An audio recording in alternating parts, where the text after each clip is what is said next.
제목은요, 나를 심판하실 이는 이라고 하는 제목으로 함께 하나님의 음성을 듣기로 원합니다. 우선 고린도전서를 우리가 보는 중에 있는데요. 우선 간략하게 말씀을 드리자면 고린도라고 하는 지역에 세워져 있는 교회의 교인들에게 보내는 바울의 편지예요. 네. 우리 아이가 하루는 그런 말 하더라고요. 아빠, 성경이 다 편지예요? 이러더라고요. 신약 성경이 다 편지예요? 이러더라고요. 네, 맞아요. 신약 성경이 다 편지글들이에요. 예. 해서 예를 들어서 에베소서라고 하게 되면 에베소에 있는 교회의 교인들을 향하여서 보내는 편지가 에베소서예요. 네. 이렇게 돼 있고, 요한계시록 하게 되면 요한이라고 하는 사람이 또 이제 몇몇 사람들한테 보내는 편지글이 또 요한계시록이기도 하고요. 고린도전서, 고린도후서 하게 되면 고린도에 살고 있는 고린도 지역의 교회를 다니는 교인들에게 보내는 편지가 고린도서예요. 그 중에서 편지를 그러니까 두 번을 보낸 거죠. 처음 보낸 편지가 전서고 나중에 두 번째 보낸 편지가 후서가 되겠죠. 그건 베드로서도 마찬가지고요. 디모데서도 마찬가지고. 이렇게 편지 그리고요. 두 번째 보낸 편지, 첫 번째 보낸 편지 해서 전서, 후서 이렇게 나누는 것이고 했을 때에 고린도전서를 이제 우리가 4장을 보게 되는데요. 앞에 1장부터 3장까지 있는 내용들을 살펴보면은 대략 어떤 내용들이냐면 교회가 어느 분은 그렇게도 말씀을 하세요. 교회에 돈이 있으면 안 된다. 돈을 쌓아두면 안 된다. 해서 연말이 되면 재정을 제로로 만들어야 된다. 영원으로 만들어서 새로 시작해야 된다. 이런 얘기를 하시는 분이 계세요. 왜 그런가 하니까 교회에 돈이 많아지다 보면은 그 돈 때문에 사람들이 이제 마음이 이제 달라지더라 하는 것이죠. 말썽이 생기더라라고 하는 거예요. 해서 교회는 돈을 쌓아두는 곳이 결코 아니라 교회는 돈을 쓰는 곳이다. 이렇게 하면서 교회 재정은 절대 남겨두면 안 된다. 연말이 되면 다 털어내는 것이 맞다. 이렇게 말씀하시는 분도 계시기도 해요. 경우에 따라서는 그렇지 않다. 이렇게 말씀하실 분들도 계시기도 하겠습니다만은. 왜 이 얘기를 꺼내냐면 고린도 교회가 꼭 재정의 문제 때문이었는지는 모르겠습니다만 아무튼 여러 분파들이 있었어요. 바울파니, 게바파니, 베드로파니, 그리스도파니 해가지고 여러 이제 파들이 나누어져 있었어요. 해서 이 사람들이 한 지붕 네 가족인 거죠. 그러니까 해서 지금 이제 고린도 교회라고 하는 한 공동체 안에 이 네 개의 파가 있다 보니까 서로 내 파가 잘했고 네 파는 잘못했고 막 이러면서 이제 서로 간에 싸우는 다투는 이런 일들이 이제 생겨나는 거예요. 꼭 이제 고린도 교회가 그래서 돈이 많은 교회다라고 말씀드린 것은 아닙니다만, 현재 우리나라에서 교회 내에 분파가 생기는 원인을 살펴보다 보니까 많은 상당 부분의 원인이 돈 때문이더라라고 하는 것을 보면서 이제 사람들이 그렇게 얘기를 하는 거기도 하고요. 어쨌든 고린도 교회는 이렇게 현대 목회에 있어서 샘플로 삼을 수 있을 정도의 그런 이제 다양한 그런 이제 상황들을 간직하고 있는 게 고린도 교회이기도 했어요. 하고 또 고린도라고 하는 지역 자체가 워낙에 우리 쉽게 표현을 해서 동네가 센 동네예요. 사람들이 세요, 다들. 바닷가 마을 사람들이 세다라고 흔히들 얘기하잖아요. 고린도가 바로 그렇게 바닷가 마을이거든요. 해서 저쪽 동네에 있는 배가 들어와서 고린도에서 잠깐 쉬었다가 이제 다른 동네로 가고요. 그 동네에 있는 배도 이제 저쪽 동네로 가다가 중간에 이제 고린도에서 잠깐 쉬었다 가기도 하고요. 해서 물도 싣고 그 다음에 땔감도 싣고 식량도 싣고 뭐 이렇게 하는 거죠. 고칠 거 고치고 이렇게 하는 동네가 이제 고린도거든요. 그러니까 배들이 많이 다닌다는 말은 그만큼 교통이 빈번하다는 얘기고요. 교통이 빈번한 곳에서는 돈이 많아요. 돈도 많지만 또 무엇도 많냐면 쾌락도 많아요. 해서 활락적인 이런 내용들, 그저 사람들의 말초신경이나 자극하는 어떤 그런 것들, 이런 일들도 이제 많이 생겨나진 곳이 이제 고린도 지역이었더라라고 이야기들을 해요. 그리고 또 사람이 많아지다 보면 뭐도 많아지냐면은요, 물론 쾌락도 많아지고 퇴폐적인 그런 일들도 많아지지만 또 사람이 많아지면은 돈도 많아지지만 또 사람이 많아지면 뭐가 많아지냐 하면 우상도 많아져요. 해서 고린도 지역에는 다양한 종류의 우상들이 집합소와도 같이 그렇게 모여있는 곳이 고린도였더라. 이렇게 사람들은 이야기를 해요. 이러한 이제 그 여러 가지 영적인 환경, 우상이 많은 영적인 환경, 그 다음에 돈이 많은 경제적인 환경, 그 다음에 쾌락과 환락이 흥청망청하는 이러한 어떤 정서적인 환경, 이런 것들이, 그리고 또 사람들도 어중이 떠중이들이잖아요. 언제 왔다가 언제 더 갈지 모르는 이런 사람들이 모여있는 곳이 고린도 지역이잖아요. 그러니까 어떤 범죄에 노출되는 환경, 이런 것들이 여러 가지로 열악한 곳이 고린도 지역이었더라 하는 것이죠. 그런데 그런 중에서도 어떻게 하나님께서 사람들에게 은혜를 베풀어 주셔서 이 사람들이 이제 교회 안으로 한 사람 두 사람 모이기 시작을 하는 거죠.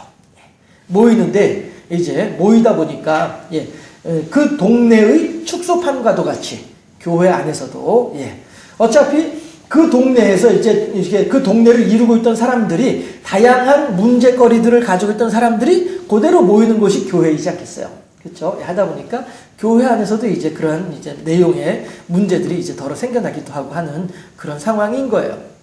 그런 곳에서 이제 바울이 편지를 보내면서 여러분들이요, 우리 신앙생활 그렇게 하지 맙시다. 이 내용이 고린도서가 되는 것이죠.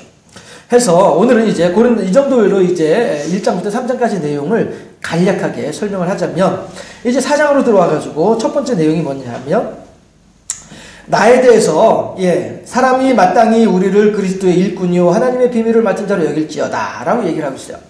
사람은 제가 이제 여기도 이렇게 해놨습니다만은, 사람은 어떤 그리스 철학자가 이렇게 표현을 했죠. 사람은 사회적인 동물이다 이렇게 표현을 했어요. 그렇죠? 그런데 저는 뭐 동물이라고 표현을 하면 어차피 사람도 동물군에 들어가니까 틀린 말은 아닙니다만, 사람에게 동물이라고 표현을 하는 것보다는 존재라고 표현을 하는 게 어떨까, 저는 생각을 해요.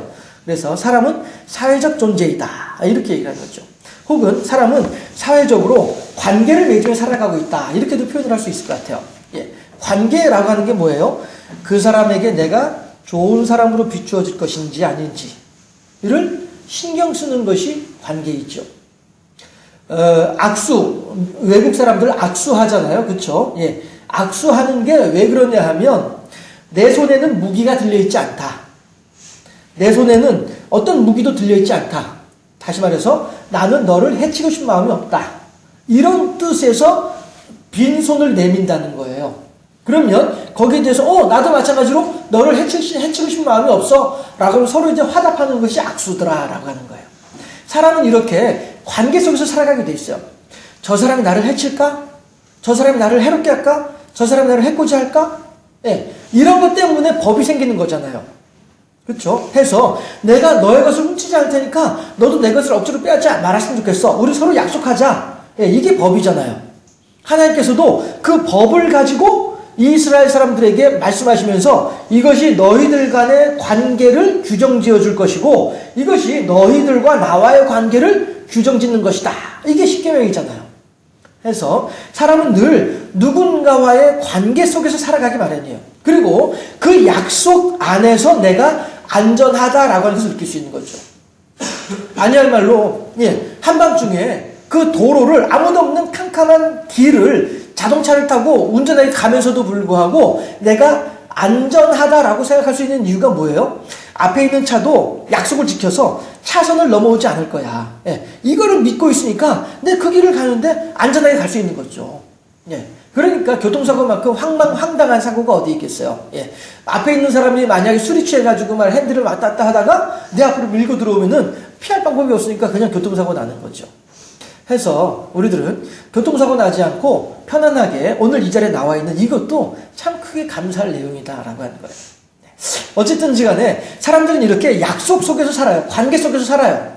내가 그 사람을 해코지하지 않음으로 말미암아 그 사람도 나를 해코지하지 않을 것이다 라고 하는 이러한 무언의 약속 속에서 살아가고 있는 것이 인간이더라라고 하는 거예요. 그런데 심지어는 이러한 생각들이 어디까지 연결되냐 하면은 당연하다 보니까, 워낙에 이것이 당연하다 보니까 그것이 참인지 아닌지도 모르고 살게 된다는 거예요. 제가 방금 전에 마침 읽고 있던 책이 어떤 내용이었냐면은 바로 이 내용이었었어요. 무뎌진다는 것이죠. 사람이 감각이 무뎌진다는 거예요. 해서 날마다 내가 기적을 만나다 보니까 그 기적이 아니라 일상적인 일이 돼버리고 마는 거예요. 자, 이렇게 설명을 해보면 어떨까요? 공부를 못하는 사람이 있다 보니까 공부 잘하는 사람이 빛이 나는 거예요. 그렇죠? 그러면 공부를 잘하고 못하고의 차이점 기준이 어디에 있는 거예요? 어디서부터 기준이에요? 평균 50점짜리 교실이라고 한다면 평균 50점짜리 교실이라고 한다면 평균 70점만 맞아도 공부를 엄청나게 잘하는 사람이 되겠죠. 그렇죠? 그런데 평균 90점짜리 교실이다 하게 되면은 이건 뭐 100점 맞아봐야 별로 표시도 안 나는 거예요. 그렇죠? 그러면 공부를 잘하고 못하고의 기준이 어디 있어요?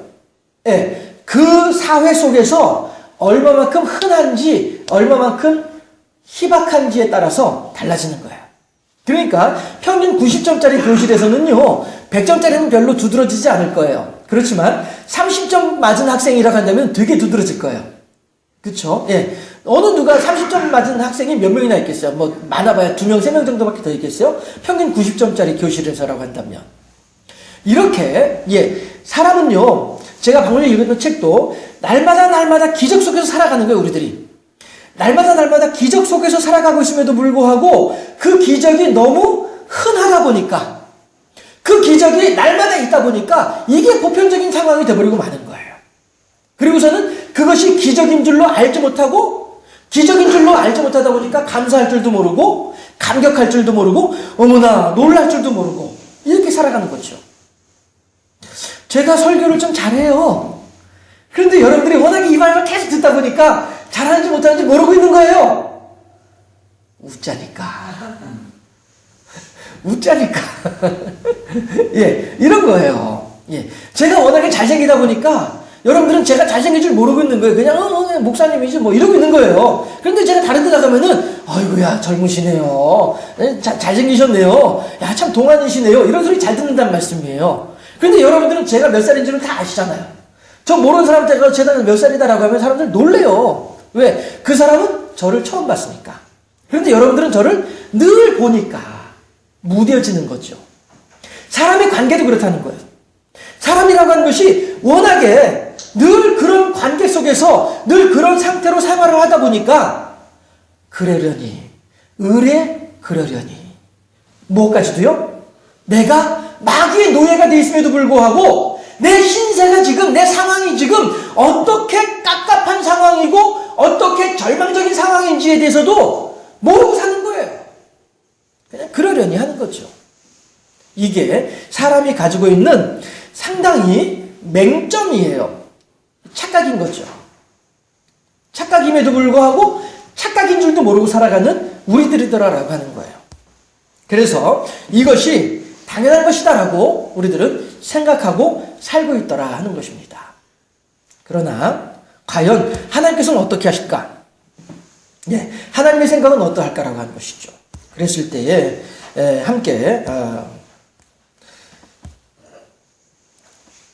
1절에서 우리들을 향하여서 그리스도의 일꾼이다. 그리고 비밀을 맡은 자다. 이렇게 우리들을 이야기를 하고 있어요. 우리들 스스로를 생각을 할 때, 야, 이거 뭐 내가 뭐라고 아침에도 얘기했다시피 염치 없지만, 그쵸? 내가 염치를 챙기려면은 나 스스로가 이게 좀 조심스러운 말이기도 하지만요. 사람들은 겸손과 자기 비하를 구분할 수 있어야 돼요. 아침에 백부장은 겸손한 사람이고요. 현재를 살아가는 우리들의 대부분은 자기 비하 속에 살아가는 것이죠. 에이, 내까짓 게 뭐라고. 에이, 내가 뭐 다 그렇지 뭐. 재수없는 건 뭐라고 하면서도 뒤로 자빠져도 코가 빠지고 점심물에 코 박고 어떻게 되고 이런 거. 이런 생각들, 이런 이야기들이 다 뭐예요? 내가 나를 겸손하게 만드는 것이 아니라 내가 나를 하찮은 존재로 만들고 있는 거예요. 나를 별것 아닌 존재로 생각하고 마는 거예요. 심지어는 마귀의 종임에도 불구하고 마귀의 종노릇을 살아가는데도 불구하고 그냥 모든 사람들이 다 이렇게 살아가니까 이러고 있는 거란 말씀이에요. 그러한 우리들을 향하여서 하나님께서 뭐라고 말씀하시냐면은 너희들은 그리스도의 일꾼이다 말이죠. 너희들은 비밀을 맡은 자다라고 우리들에게 말씀하고 계시는 거예요. 고린도 교인들이 아이고 우리 교회는 원래 그래. 우리 교회는 날마다 그냥 만날 때마다 서로 싸워. 우리 교인들은 서로 간에 죽지 못해서 그냥 서로 잡아먹지 못해서 안다는 그런 교회야. 원래 우리 교회는 그래. 원래 우리들은 그래. 원래 저 친구는 그래. 원래 우리들은 그렇게 살아왔어. 원래. 우리들은 그것이 너무나도 익숙해져가지고 그러려니라고 생각하고 있단 말이에요. 그런데 거기에 대고서 바울은 뭐라고 하냐면은 아니야. 그렇지가 않아. 너희들은 나를 바라보기에 키도 작은 사람인 것 같고 눈에 안질도 있는 것 같고 심지어 어떻게 보면 간질병 환자인 것도 같고 못생겼고 이런 것처럼 너희들은 나를 바라보고 있지만은 아니라니까. 너희들도 원래 그런 존재들이 아니라니까. 그러면 어떤 사람들이에요? 함께 읽읍시다. 시작. 그리스도 일꾼이에요. 그리고 또한 어떤 사람들이에요? 비밀을 맡은 자예요. 하나님께서는요 우리들을 이 세상에 60억 인구 가운데 단 한 사람으로 우리들을 세워주셨다는 거예요. 청소년들 성교육을 할 때에 청소년들에게 뭐라고 할까요? 어떤 심리적인 어떤 그런 이제 자존감 회복하는 어떤 그런 이제 프로그램 같은 걸 할 때에 첫 번째 하는 이야기가 뭡니까? 너는 특별한 아이야. 어떻게 특별해요? 엄마하고 아빠하고 이제 이렇게 하는 가운데 한번 아빠의 몸에서 나오는 그 숫자가 정자의 숫자가 몇십만 개란 말이에요. 근데 몇십만 개 가운데에서 딱 난자하고 도킹해가지고 너로 태어나게 된 것이 그 하나란 말이에요. 몇십만 분의 1로 네가 태어난 거란 말이죠. 그런데 그 몇십만 분의 1로 태어난 네가 지금 어떻게 살아가고 있느냐 하면은 60억 인구 가운데 한 사람으로 살아가고 있는 거란 말이죠. 이것이 정작 슬퍼하고 절망하고 낙심하고 있는 청소년들한테는 어떻게 보면은 별것 아닌 이야기로 들릴런지도 모릅니다만 이게 사실이거든요. 우리들은요, 여러분들도 청소년뿐 아니라 우리도 마찬가지죠. 우리들도 마찬가지로 그 이미 몇십억 분의 1의 경쟁을 뚫고 우리들은 이 세상에 태어난 사람들이란 말씀이에요. 우리들 스스로는 우리 존재 그 자체만으로도 너무나도 귀한 사람들인 것이죠. 특히나 그런 중에서도 또 하나님을 아는 사람으로 나왔단 말이죠. 하나님을 믿는 사람으로 우리들이 살아가고 있단 말이에요. 천국의 소망 가운데 살아가는 사람들이 우리들이더라라고 하는 것이죠. 이거는 정말로 기적인 거예요. 정말로 복된 일인 거예요. 그런데 우리들 스스로가 그것에 대해서 알지 못하는 거죠. 귀한 것을 귀한 것으로 여기지 못할 때에 귀한 것의 가치도 알지 못하지만 귀한 것을 주신 분에 대한 감사의 마음도 헤아리지 못하는 것이 이것이 슬픈 일이죠. 아침에 백부장 같은 경우에는 귀한 것이 얼마나 귀한 것인지를 알고 이것을 주신 분이 나를 얼마나 귀하게 여기시는지를 알고 그러니까 그는 훨씬 더 행복한 사람으로 살아갈 수 있는 것이고요. 그러나 유대인들은 그렇지 못하게 어렵고 힘들게 살아가게 마련인 것이고요. 함께 아모스 3장 7절 말씀 합독합니다. 좀 작아서 안 보이실런지 모르겠습니다만은 보이신 분 함께 합독합니다. 주 여호와께서는 자기의 비밀을 그 종 선지자들에게 보이지 아니하시고는 결코 행하심이 없으시리라. 아멘. 이게 무슨 얘기예요? 하나님께서는요 우리들을 향하여서 이 세상을 향하여서 무엇인가 일을 하려고 할 때에는 당신 혼자 사신 적이 없단 거예요. 언제든지 어느 때든지 당신의 택하신 종들에게 야, 나 이렇게 할 거야. 그러니까 너 이렇게 가서 얘기해. 이러신단 말이에요.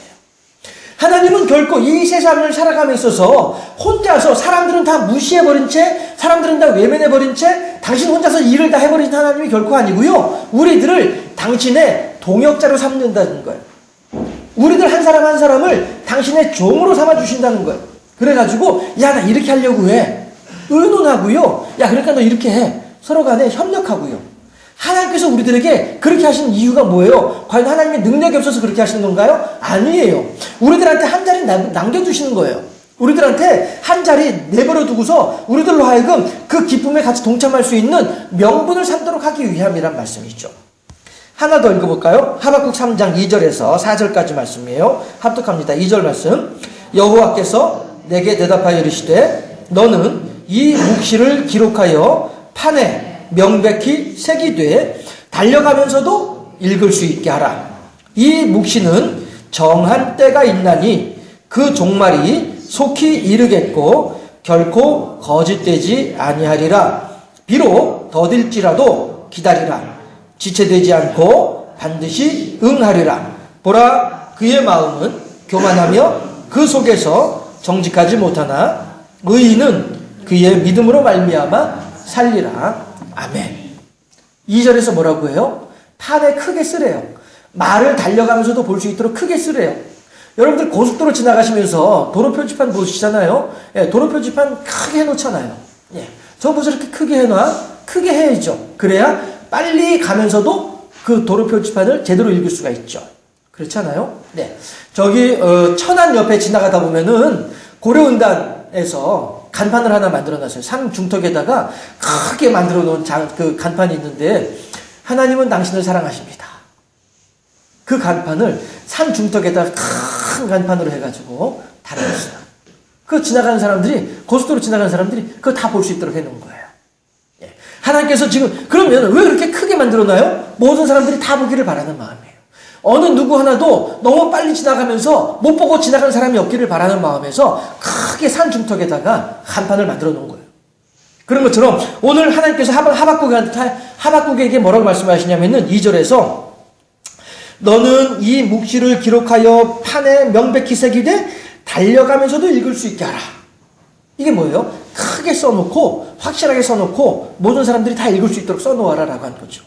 그 말은요, 모든 사람들이 다 내 계획, 내 묵시의 말들을, 내 계획을 모든 사람들이 다 알았으면 좋겠구나, 이런 의미가 되는 거예요. 누구는 알고 누구는 몰라야 돼. 야 갑돌아 너 이리 와 이리 오고, 너는 절대 갑순이한테만 얘기를 하고 영철이는 여기 데리고 오지 말어, 알았지? 이거는 사람들의 생각이에요. 이건 사람들의 말이에요. 그냥 우리끼리만 재밌게 놀자, 우리끼리만 살자, 이건 사람들의 생각이에요. 하나님은요, 갑돌이도 영철이도 갑순이도 돌쇠도 누구나 다 오기를 바라고, 누구나 다 구원하기를 바라고, 누구나 다 복받기를 바라신 분이 하나님이시다는 거예요. 그런데 우리들은 그 하나님의 생각, 그 하나님의 계획, 그 하나님의 말씀하심에 대해서는 너무나도 외면해버리고 많은 경우들이 덜어 있지 않느냐.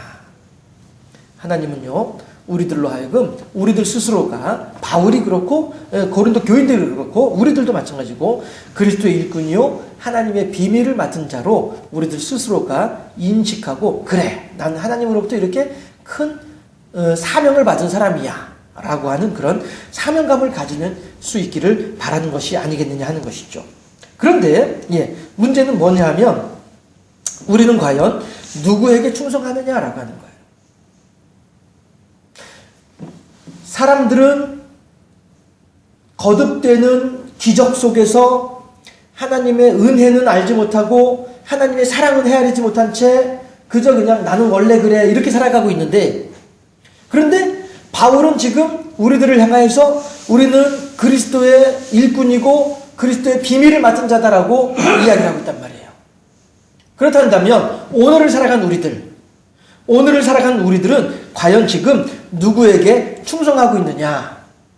다시 말해서 누구와 어떤 관계를 맺고 있느냐라고 하는 것입니다. 했을 때 본문 3절을 함께 읽어보도록 하실까요? 제가 책을 적어놨네요. 고린도전서 4장 3절을 함께 합독해보도록 합니다.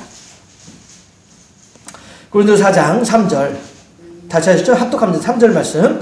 너희에게나 다른 사람에게나 판단받는 것이 내게는 매우 작은 일이라. 나도 나를 판단하지 아니하노니. 아멘. 이게 무슨 얘기냐 하면, 우리들은요, 사람들은 나를 그렇게 낮추어서 생각을 하다 보니까, 나를 그렇게 비하하면서 생각을 하다 보니까 다른 사람이 나보다 훌륭하다는 것에 대해서는 인정하고 싶은 마음이 없는 거죠. 그러니까 그 사람도 같이 나랑 비슷한 존재를 그냥 깎아내리고 마는 거예요. 요즘 흔히 하는 말이 어떤 말이에요? 정치권에 대해서 하는 말이, 아이고, 그놈이지. 어떤 놈이 그 자리에 올라선들, 그 놈은 뭐 도둑질 안 해먹겠어? 다 똑같은 놈들이지? 라고 생각을 한단 말이 있죠. 이게 쉽거든요. 이게 편안하거든요. 이게 마음 편하거든요. 그리고 또 실제로도 그런 일들도 자주 있기도 하고요. 그러나 그것은 내가 못 먹으니까 너도 먹지 말아라 라고 하는 말과 같은 의미예요. 내가 못하니까 너도 하지 말아라 라고 하는 말과 비슷한 그 같은 정서 속에 있는 말이다라고 하는 것이죠. 사람은요, 이 사회는요, 그렇게 조금씩 바뀌고 변하고 있는 거예요. 물론 이 뒤에 어떤 이른바 어떤 놈이 그 자리에 들어서 올라선다 할지라도 또다시 이 사회는 어려워지고 또다시 이 사회는 힘든 상황을 만나게 될지 몰라요. 어쩌면 200만이 아니라 400만, 500만이 거리로 나와야만이 정권이 바뀌는 그런 사회가 될런지도 몰라요. 그럼에도 불구하고 많은 사람들은 정의와 공의에 대해서, 특히나 하나님을 믿고 하나님을 의지하는 사람들은 하나님의 돌보심과 하나님의 영광을 위해서 우리들은 수고하고 힘을 쓰는 이러한 희생의 마음가짐, 자세가 필요하다라고 하는 것이죠. 해서 본문에서 사람들은 어느 누구나 이렇듯 다른 사람을 판단하면서 그 사람을 낮추어 보려고 하는 이런 일들이 더러 있게 마련이다라고 하는 것이죠. 하지만 바울은요, 제가 시작하면서 말씀드렸던 것처럼 잘난 겸손과 자기 비하는 다르다라고 말씀드렸던 것처럼 바울은 지금 잘난 척이 아닌 하나님의 말씀을 수용하면서 내가 그리스도의 일꾼이요 비밀을 맡은 자다라고 이야기하고 있는 거예요. 우리들도 마찬가지로 이 세상을 살면서 나 스스로 교만하여져서 내가 잘난 척 하기 위해서 그렇게 야 내가 누군지 알아? 라고 하는 말이 결코 아니고요. 하나님이 나를 얼마나 사랑하신지 알아? 이러한 자존감이 우리들에게 있어야 된다는 것이죠. 그런데 이것이 교만이 아닌 믿음의 결과라고 하는 거예요. 해서 그냥 다른 사람들은 나를 인정해주지 않음에도 불구하고 나 스스로가 잘난 척하는 거, 이거는 정말로 잘난 척이죠. 하지만 다른 사람들은 아무도 나를 인정해주지 않을 때에도 하나님께서 나를 인정해 주신다라고 하는 이 사실에 대한 분명한 믿음을 가지고 있을 때 이 사람은요, 자존감이 아닌 주존감의 사람으로 살아갈 수 있다는 거예요. 우리들은 과연 얼마나 우리들의 속에서 하나님과 나와의 관계 속에서 하나님이 나를 얼마나 사랑하신지에 대해서 우리들은 얼마나 이해하고 인식하고 있겠습니까?